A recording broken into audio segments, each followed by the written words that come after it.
What's up friends, Andrew here. In this video, I'm going to show you how to change the gyro acceleration in Fortnite.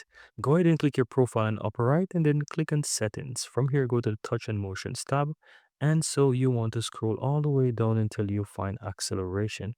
Here it is set to medium 2x by default, but you can speed this up all the way up to custom and then you can basically set how much you want right here. Now, if you don't want to use that, you can go ahead and use, for example, a high, or you can bring it down to low, or you can turn it off, or you can use legacy. It's really up to you.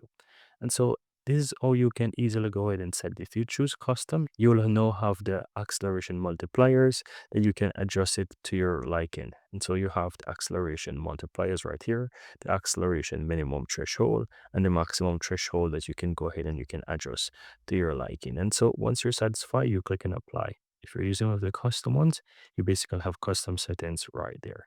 And that's it. Very easy and very simple. Click and apply, and you're good to go.